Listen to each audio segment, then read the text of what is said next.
sou Valério Marocchi, do Centro de Mobilidade Sustentável Inteligente, aqui em Curitiba, no Paraná. E hoje nós vamos fazer um test drive virtual, ou um tour virtual, no JAC EV40, ou Jack Motors, um veículo elétrico da categoria dos puramente elétricos, comercializado aqui no Brasil. Faz parte de uma categoria de 5 veículos que a Jack Motors trouxe no final do ano passado para compor o seu mix de produtos em termos de eletrificação veicular. Nós começamos intencionalmente aqui na parte de baixo, porque eu gostaria de mostrar para vocês o que existe dentro do cofre do motor desse carro, né? Ele continua existindo e todo o espaço que era utilizado na versão a combustão, que é o JAC T40, né? Ela continua alojando tanto o motor elétrico de tração, com o seu conjunto de transmissão, os semi-eixos aqui, e também todo o sistema de eletrônica de potência que está na parte superior do cofre do motor, que nós veremos um pouco mais à frente. Outros detalhes interessantes aqui é observar o compressor do sistema de climatização, que é utilizado para fazer o resfriamento da bateria e também do habitáculo do veículo, né? Que já possui aqui a aplicação com motorização elétrica, né? Um conversorzinho acoplado na própria estrutura, e a eletrificação também faz parte do sistema de climatização. Outro detalhe são as bombas elétricas de fluxo de fluido aqui, né? De circulação do líquido que resfria tanto o sistema do powertrain, do drive elétrico, quanto as baterias de tração também. Então são duas bombas elétricas separadas, uma para cada conjunto, né? Uma para o sistema do drive e outra para o sistema da bateria. A bateria desse veículo fica alojada justamente na parte central do chassi, no assoalho, na região inferior, né? E na parte traseira, que seria o espaço destinado para o tanque de combustível, aqui ele também é composto com baterias.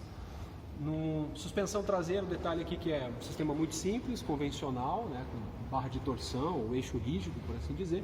E o detalhe mais incremental é o espaço para o antigo escapamento, né, a autocolação da saída de escape aqui, que ainda existe no recorte do molde do para-choque traseiro, né? Ele compartilha o mesmo formato e a mesma estrutura do para-choque da versão convencional a combustão. Tá?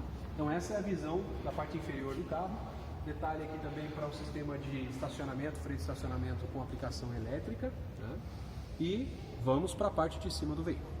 Bom, ao redor dos veículos elétricos é possível identificar, além do artifício da identificação visual, né, as indicações, as plaquetas indicativas de que ele é um veículo 100% elétrico. Por que essas plaquetas são importantes e por que essas indicações, além do mero aspecto visual, elas também têm a ver com questão de segurança e emergência? A gente observa aqui na porta traseira também o IEV, né, que é o modelo do veículo. Na porta dianteira, logo abaixo, também uma plaqueta identificando 100% elétrico. E somente na dianteira do veículo que não existe nenhuma identificação de que ele é 100% elétrico. Essas plaquetas elas são muito importantes, principalmente para situações de emergência e resgate, que envolvam a necessidade aí de intervenções por parte de resgatistas, socorristas, bombeiros, no descomissionamento do veículo, no desencarceramento de vítimas que estejam dentro desse veículo no eventual acidente. Então, por que é muito importante? Eles conseguirem identificar o modelo do veículo que é convencional a combustão e o veículo elétrico através dessas identificações ou plaquetas visuais. Assim eles têm condição de verificar quais são os guias de práticas de emergência adequados para esses modelos de veículos, né? Como que eles podem proceder em termos de riscos elétricos e também explosões, liberação de fumos e gases. Aqui no cofre do motor, a diferença principal fica pelo fato de que existe uma parafernália toda, existem muitos componentes alojados dentro desse espaço, mas que agora não são mais o motor a combustão interna. Como eu havia comentado, essa parte superior do cofre do motor ela é composta pelo drive, que é o controlador principal do motor elétrico, que faz a função de troca de energia, né, ou transferência de energia no sentido bidirecional. Ele tanto serve para suprir o motor de tração a partir da energia acumulada na bateria, quanto também regenerar, né, aproveitar a inércia do veículo e a cinética para transformar o movimento das rodas em idle, né, ou em coasting, como a gente comumente fala, e também em processo de frenagem, para transformar isso em energia elétrica para a bateria. Esse veículo ele tem a capacidade de regenerar aproximadamente, segundo o fabricante, 18% da energia do seu pé. Do lado nós temos o carregador on-board, mais o sistema da Junction Box, que é uma caixa de fusíveis para as linhas de alta tensão, e também na parte inferior o conversor DC-DC ou CC-CC, que é quem diminui a tensão da bateria de 350 volts para 12 volts na bateria auxiliar. Também temos uma série de reservatórios aqui de fluidos, né? Todos eles, alguns comuns ao veículo motor combustão interna e outros não tão comuns assim, mas o reservatório do fluido de freio permanece aqui. Nós temos 2 reservatórios de expansão para líquido arrefecedor, um destinado ao sistema do drive e um destinado ao sistema de resfriamento da bateria, e o reservatório do limpador de para-brisa. Os demais elementos aqui são todos muito parecidos, né? Nós temos a caixa de direção elétrica, sistema de controle de estabilidade de tração, sistema de climatização com compartilhamento do fluxo do fluido refrigerante e também com o resfriamento da bateria. Então é isso que nós encontramos no cofre, e o detalhe principal são justamente para as etiquetas que indicam a presença de tensão perigosa ou de linhas vivas debaixo dessas tampas aqui. Também as conexões e os chicotes, né? As linhas em que nós temos a linha de alta tensão, tensão acima dos 350 volts nesse caso, né? São todas identificadas pela cor laranja e são padrão internacional automotivo para veículos que utilizam tração elétrica, justamente para identificar os elementos de risco numa eventual necessidade de manutenção. É isso aí, pessoal. O cofre do motor ele apresenta esses detalhes, e o último ponto que eu gostaria de mostrar para vocês é a porta de recarga, que fica aqui na parte dianteira do veículo, aberta pelo interior do veículo aqui no painel principal, e ela é constituída de uma tomada, na verdade, do tipo CCS2 ou Combo 2, ou, se for observado dessa forma, nós podemos fazer 2 tipos de conexões aqui, com tomada do padrão europeu, tipo 2 ou Mennekes, na parte superior, que são as cargas doméstica, lenta e semi-rápida, e também, removendo essa tampa inferior, utilizando o conector CCS2, é possível fazer a carga rápida através de alimentação corrente contínua, né, os Fast Charging, DC Charging. Então essas são as 2 possibilidades do modelo nacional do JAC EV40. Obviamente esse modelo ele foi adaptado, porque como ele é um veículo do mercado chinês, o padrão natural dele, o padrão de utilização seria o GB/T, que é o padrão chinês de recarga. Okay? Vamos para o interior do veículo. Estamos no interior do JAC EV40, né?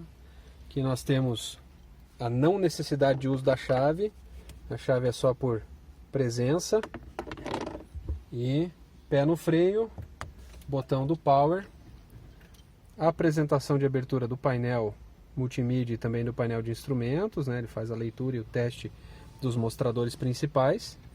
O painel de instrumentos ele é bem interessante, o painel multimídia também traz algumas funcionalidades bacanas aqui. Se a gente puxar no menu, ele tem funcionalidades padrão de todos os veículos, né? Rádio, USB, conexão Bluetooth com o telefone, aplicativos aí também funcionam aqui através do Carbit, tanto Apple quanto Android. Bluetooth para música, alguns ajustes, a leitura da pressão dos pneus, alguns avisos de manutenção, configurações de manutenção e também conectividade direto com o iPod. E aqui especificamente na plataforma do veículo, ele traz para nós aqui 5 abas principais, uma relacionada ao fluxo de energia instantâneo, quando a gente está utilizando o veículo, né? Nesse momento temos que lembrar que o carro está funcionando. Tá? Como é que eu sei disso? Lá no painel de instrumentos tem uma lâmpadazinha que me indica que o carro está funcionando, que é o Ready. Isso é válido para veículos híbridos e veículos elétricos. É assim que a gente identifica se o carro está ligado ou não. É sempre importante olhar para essa lâmpada ou procurar essa lâmpada no painel para saber se você está saindo do carro com o carro funcionando. Uma vez o veículo funcionando, né, já indica para mim aqui, ó, a nossa capacidade de energia presente ainda na bateria, me dá uma autonomia estimada de 268 km. Não existe fluxo de energia saindo da bateria para o sistema de tração e nem do sistema de tração para a bateria nesse momento. Aqui uma seleção de informações a respeito de consumo instantâneo, histórico de consumo nas últimas rodagens com o veículo e a distribuição de energia que eu quero mostrar com o carro rodando para vocês, que é bem legal. Ele mostra a potência instantânea que está sendo ou consumida ou gerada pelo motor de tração. Aqui, status de recarga. Durante o processo de recarga é possível monitorar em tempo real tanto a corrente quanto a tensão. Aqui algumas configurações, seleção do tipo de recarga que se deseja fazer e também algumas outras configurações em termos de aquecimento da bateria em temperaturas invernais, recuperação de energia e por aí vai. E o bip de baixa velocidade também, né? O ruído que o veículo deve emitir com o veículo rodando a baixa velocidade. Isso é bem importante manter sempre setada essa função. No painel de instrumentos, as principais diferenças são o fato de que agora a gente não encontra mais nem conta-giro, né? e nem outras informações como temperatura do motor e também quantidade de combustível. O que nós temos aqui é, no menu principal à direita, o estado de carga da bateria, e aqui o percentual em 97%, e no menu da esquerda a temperatura instantânea da bateria, do conjunto, do pack de baterias de tração. As outras diferenças aqui, nós não temos um contagismo, mas nós temos condição de saber quanto de potência nós estamos exigindo do motor instantaneamente, que é essa barra inferior aqui de Power. Tá? O Power, perceba que ele está nessa bolinha aqui, na quarta bolinha a partir da esquerda. Aqui é o ponto zero, onde eu não estou tendo nem consumo e nem geração de energia. Quando a gente está em recovery, está fazendo a regeneração de energia, ele vai pintar, ele vai adicionar bolinhas à esquerda. E quando eu estou tracionando, consumindo energia, ele vai acrescendo bolinhas à direita até chegar aqui no modo de mais alta potência consumida. Tá? Então essas são as principais diferenças. No meio eu vou ter um repeteco do estado de bateria e também um repeteco do fluxo de energia.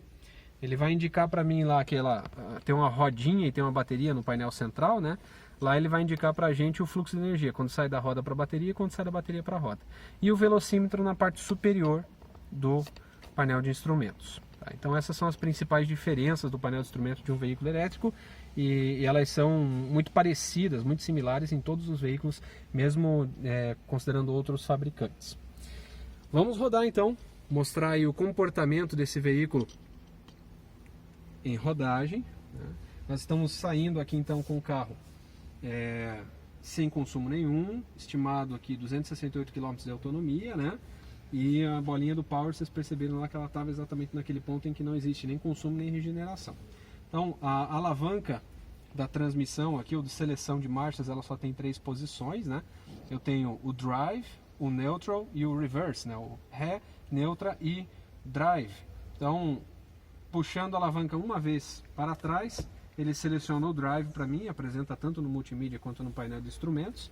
Se eu apertar um botãozinho na lateral esquerda da manopla e empurrar a manopla para frente, ele engata a ré e automaticamente ele já vai selecionar para o painel de instrumentos principal aqui, o painel multimídia, a câmera de 360 graus que esse veículo também tem como um acessório de série, por assim dizer, sendo possível selecionar o detalhe de qual câmera se deseja ver com mais detalhe, E se eu engatar aqui o Drive novamente, ele vai apagar a câmera para que a gente possa sair rodando e monitorando o estado de carga. Então eu vou soltar aqui o freio de estacionamento elétrico, o Drive já está engatado e começar a rodar com o veículo.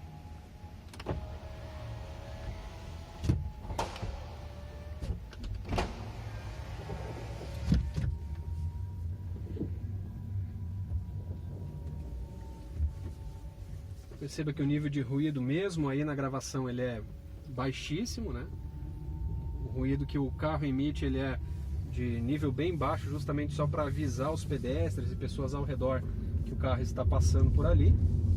E aqui no painel, como nós temos um estado de carga bem alto, a bateria ela não vai fazer o processo regenerativo. Eu não estou acelerando, estamos num leve declive.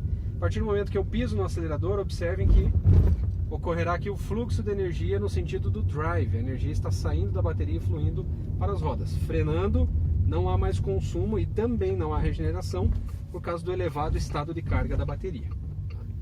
Então aqui nós temos uma descida. Vou acelerar um pouquinho. Soltei o pé. Não há mais consumo de energia. Observa aqui na distribuição de energia do painel, não há consumo quase que nenhum de energia, somente para alimentar mesmo os drivers de potência.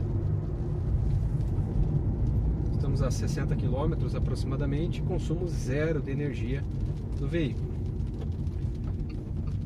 Vamos fazer a volta aqui e mostrar para vocês a capacidade de torque, de arrancada desse carro, que é a parte mais impressionante da condução de um veículo puramente elétrico. É justamente o torque instantâneo dele, que ele entrega já no kickdown do acelerador. Vou só posicionar o carro numa reta. Temos uma pequena chuvinha aqui hoje em Curitiba. Vou posicionar numa retinha aqui e ela é um pequeno aclive, tá? Uma pequena subida. Então perceba, fluxo de energia zero, não há consumo nenhum. Vou dar um kickdown instantâneo no acelerador para observar o gradiente de potência que ele distribui no motor de tração. Vamos lá.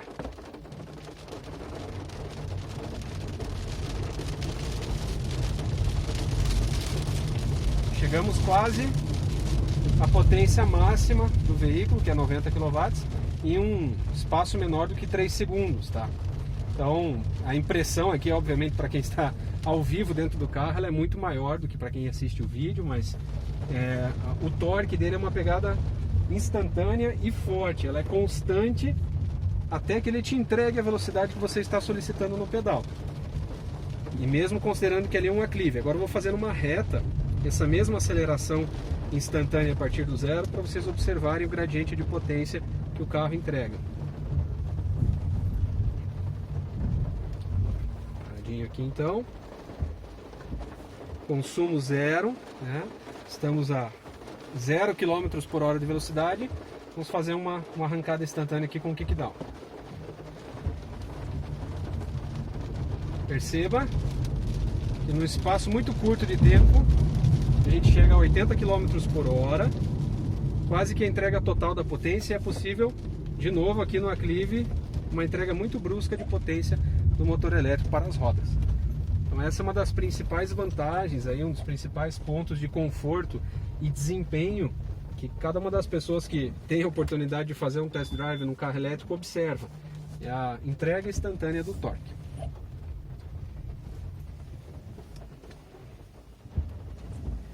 Aqui é possível observar também, nós temos aqui uma média de consumo. Esse carro ele é muito pouco utilizado na rua, mas as poucas vezes que ele saiu para a rua, ele foi utilizado para se deslocar de uma unidade do Senai para outra, né? A média de consumo aqui apresentada é de 6 km por kWh. Então, considerando que essa bateria ela tem uma capacidade de 40 kWh, a gente consegue estimar aproximadamente aí quantos quilômetros seria possível fazer com essa bateria, com essa média de condução que está sendo empregada. Esse carro é sempre feito para esses testes de arrancada, né, e tal. Então, por isso que essa média de consumo ela é tão baixa. O normal é que para um veículo desse porte, com propulsão elétrica, essa média num consumo urbano, aproveitando bastante regeneração durante as descidas e os coastes do veículo, a gente consiga em médias de 10, 11 km por kWh de energia, né? Isso nos daria aquela autonomia estimada pelo ciclo de rodagem NEDC de aproximadamente 300 km. Se fizermos agora 6 vezes 4, 24, então o que significa que esse pack de bateria, nesse modo de condução, ele nos daria somente 240 km de autonomia. Isso não considerando o uso de acessórios auxiliares, como é o caso do ar-condicionado. Observe aqui, nós temos 264 km remanescentes de energia. Se eu ligar o ar-condicionado nesse momento, instantaneamente essa minha autonomia ela cai para 235 km. Se eu desligar, daqui a pouco ele refaz o cálculo e ele joga essa estimativa para cima novamente. Mas ele já derruba o range disponível de referência, justamente para que o motorista não fique contando, né, com uma energia que não está efetivamente disponível para a propulsão. Ela está disponível para ofertar energia, entregar energia para os sistemas auxiliares. Então, desligar o ar-condicionado, veja que ele já restabelece para mim aqui a minha capacidade de bateria. E quando nós saímos de dentro do centro de mobilidade, nós estávamos com 97% de energia na bateria. Já estamos apenas com 96%. Tá? Então, observe que reduzimos 1% do estado de carga da bateria somente nesse trajeto curto, considerando essas pequenas arrancadas de alta potência, né? Aqui é possível também, vou mostrar agora conduzindo ele em reta, só para que vocês tenham uma ideia de como funciona aquele indicador de potência do painel, né? Observem aquela bolinha mais abaixo do painel. Deixa eu botar no local onde a pista não é tão acidentada. Veja, a bolinha ela permanece sempre naquele quarto círculo, né? Indicando que eu não estou tendo consumo nenhum de energia. Mesma coisa que aparece aqui, ó, no painel de instrumentos. E se eu acelerar, olha lá, começa a pintar mais bolinhas até o máximo de potência, percebe? Então, cada vez que a gente acelera, ele vai indicar para mim, mais ou menos como se fosse um contagiros, o quanto de potência esse meu motor está entregando para mim instantaneamente. Então é possível observar pelo painel multimídia ou também diretamente pelo painel de instrumentos por esse indicador de potência com bolinhas ali, com esferas, por assim dizer. A última etapa do nosso test drive está chegando, nós vamos retornar agora para dentro do laboratório e vou mostrar o procedimento de recarga através do carregador doméstico, que é uma coisa não muito observável na rua, né? É mais fácil a gente observar as pessoas fazendo a recarga através de eletropostos, carregadores de oportunidade, mas recargas domésticas não se acompanha muito esse tipo de procedimento. Então, vamos estacionar o veículo aqui e estabelecer um processo de carga através do carregador doméstico que acompanha o veículo. A maioria dos veículos elétricos que são vendidos no Brasil, eles acompanham sempre esse carregador doméstico para facilitar a vida de quem não tem uma infraestrutura tão boa assim de recarga disponível. Colocamos no neutro, freio de estacionamento acoplado aqui, né? E para desligar o veículo, pé no freio e botão do liga e desliga. Agora sim o meu carro elétrico está totalmente estacionado. Vamos lá para o processo de recarga, pessoal.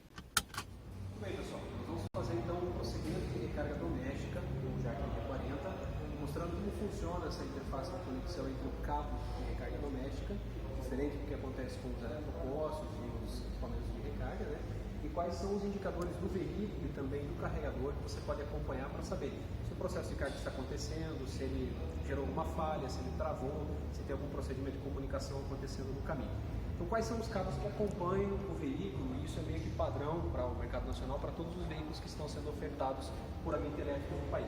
Nós temos o carregador doméstico, que é esse cabo que possui uma interface no meio do caminho e a sua conexão com a tomada doméstica.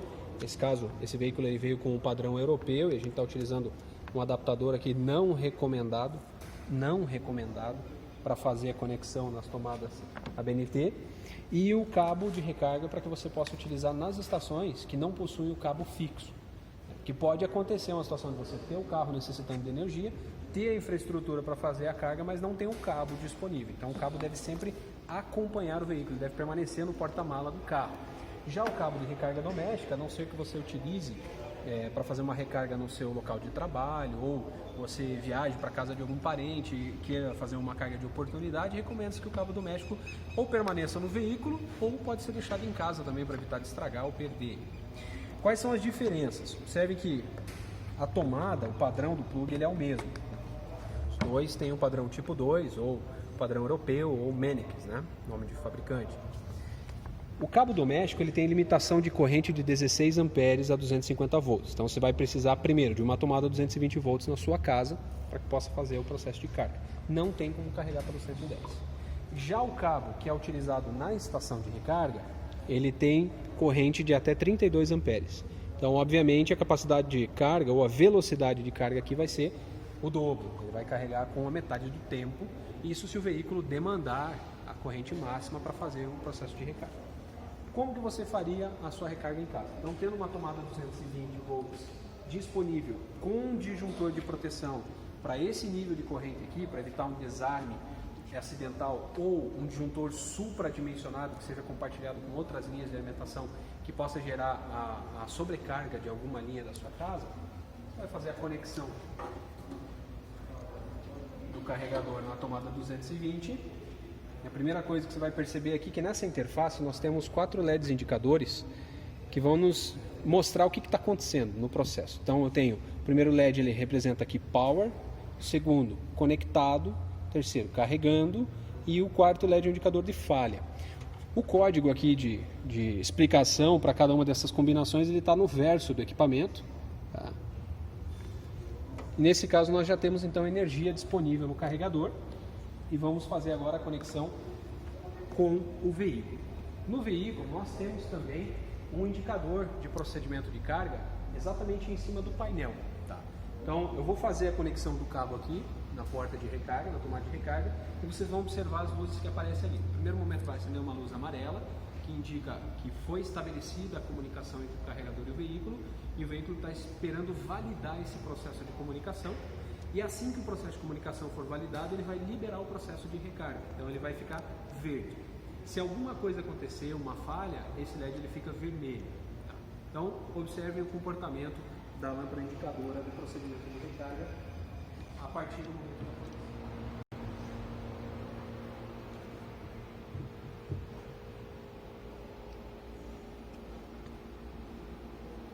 Observe que a lâmpada está amarela, âmbar. Ele vai dar alguns bips lá na parte externa do veículo e uma vez liberada a comunicação, ele inicia o processo de carga, mudando o estado da lâmpada para verde. É possível observar lá no carregador também que a carga está acontecendo e no painel de instrumentos, aqui no multimídia, é possível também saber qual é a tensão e a corrente de recarga.